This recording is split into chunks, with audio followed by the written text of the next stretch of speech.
Oi, gente!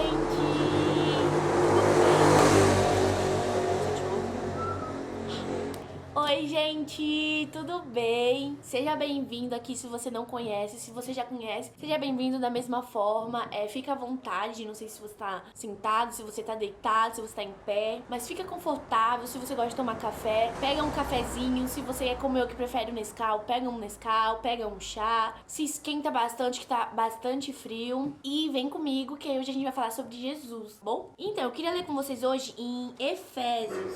Efésios não, desculpa, em Gálatas 5:24, que aí você, né, sua Bíblia, no caso, e aí você vai ver, você abrir, né, você abrir, por favor, se você não abrir, tudo bem que eu tô lendo aqui, né, e aí você vai achar lá em Gálatas 5:24, aqueles que pertencem a Cristo Jesus crucificarão as paixões e os desejos de sua natureza humana. Beleza, primeiro, o que é a nossa natureza humana? Ser imperfeito, né?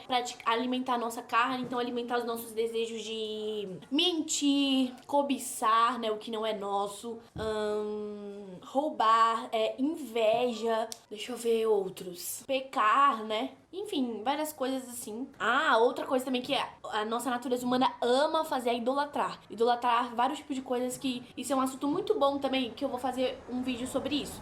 Mas então, eu queria falar sobre isso, sobre a nossa dependência de Deus, sabe? Que aqui nesse versículo tá falando o quê? Os que pertencem a Deus, os que pertencem a Cristo Jesus, crucificarão as suas paixões e os desejos. Primeiro eu quero ressaltar, né, que aqui tá falando o quê? Os que pertencem a Cristo Jesus, né? Não os que falam que pertencem, não os que fingem, não os que estão na igreja todo culto, entendeu? Não os que falam dele, mas que não vivem, sabe? Mas os que pertencem, né? Pertencer é o quê? É se sujeitar. Então eu queria falar sobre isso, sobre a importância da gente se sujeitar a Deus.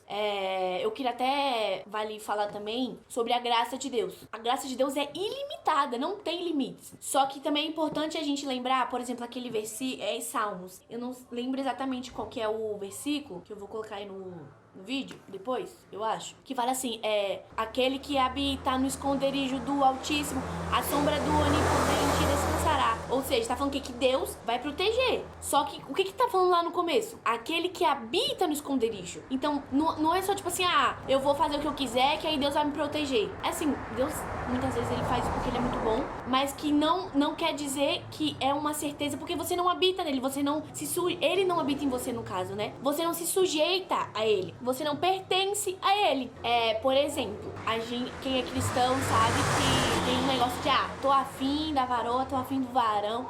Quem não sabe também, né? Varão é um menino que é da igreja e varoa, já sabe, é a menina da igreja. E aí o varão chega e fala, e aí, minha varoa, pai do Senhor, vamos namorar? Aí a varoa fala, não, a gente tem que orar primeiro. Aí beleza, eles começam a orar. Aí a menina tá lá, Senhor Jesus, ele é um varão tão bonito. Deus, eu quero namorar com ele, mas que seja feita a tua vontade. Então o que ela falou? Seja feita a tua vontade. E aí Deus lá de cima, né, olha pra nós e fala, pois a minha vontade é não, eu não quero. E aí a gente fica, e aí a pessoa fica tipo, nobody wanna see us together, but it don't matter, no. E aí, muitas vezes a gente não aceita, tipo, Deus fala que não quer. Eu tô usando um exemplo que é bem claro pra gente, sabe? Mas tem vários tipos de exemplos também, como ministérios, enfim. Deus fala que ele não quer, ele fala que ele não tá em jogo, que ele não tá no meio daquilo, né? Que não é da vontade dele. Mas mesmo assim a gente continua, porque a gente pensa que aquilo é o melhor pra nós. E é muito importante a gente entender isso, sabe? Que a gente é limitado. Então, por exemplo, você olha pra mim, você vê aqui uma menina do cabelo ondulado, que no caso agora tá liso, né? Tá organizado, coisa que nunca tá. Mas enfim, você vê uma menina de 18 anos que tá fazendo um canal no YouTube. E Deus, ele olha pra mim de forma totalmente diferente, ele vê muito mais. Então, às vezes, pra mim, felicidade se define... Ela pode se definir, sei lá, em um emprego dos sonhos. Ela pode definir... A felicidade pra você pode ser um namorado lindo, ou uma namorada cheirosa. Pra você, a felicidade pode ser dinheiro, né? Pode ser o seu filho, pode ser o seu esposo. E é muito importante a gente saber que a gente sempre vai se frustrar, porque essas felicidades, elas são limitadas, sabe? São coisas da terra, são coisas terrenas. Então é muito importante, sabe? O que eu queria falar pra vocês é isso. isso.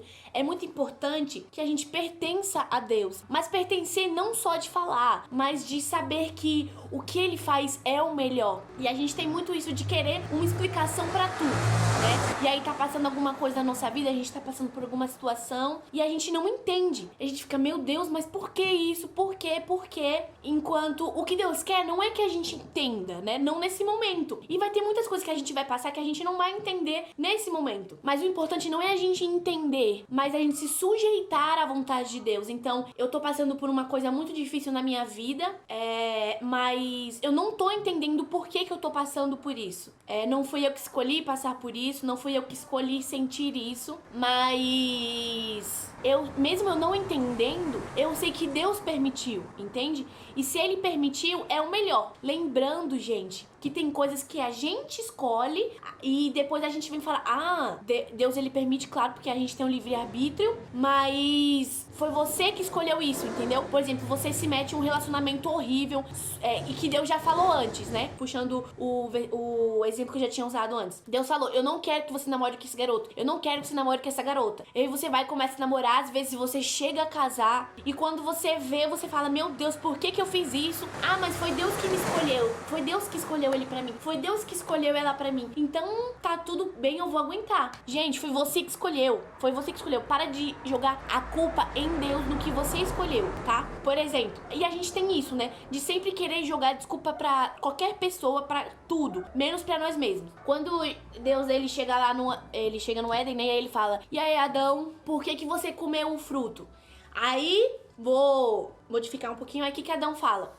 Deus, eu comi o fruto por causa de Eva, por causa da mulher que você me deu. Tipo assim, meu filho, Deus, você que deu Eva pra mim, então a culpa é sua. Aí eu cheguei em Eva e falei, e aí, Eva, por que você comeu o fruto? O que a Eva fala? Foi culpa da serpente, querendo jogar a culpa pra serpente. Se Deus, é bem capaz de que se Deus chegasse na serpente e falasse assim, e aí, serpente, por que você fez isso aí? Porque você influenciou eles. Aí a serpente ia falar, eu influenciei eles por sua culpa, Deus. Você que me expulsou lá do céu. Você lembra disso? Você me expulsou e por isso eu tenho que me virar aqui na terra. Tenho que me virar aqui no Éden. Então é isso, gente, que a gente para de inventar desculpa pras nossas... Eu acho que eu já mudei um pouco de assunto, né? Mas acho que tudo tem a ver a dependência de Deus, sabe? Porque quando a gente percebe, por exemplo, se eu sei que eu preciso de Deus, que eu dependo de Deus, todas as minhas escolhas vão se sujeitar à vontade de Deus também. Então, se você tá pensando em fazer alguma coisa,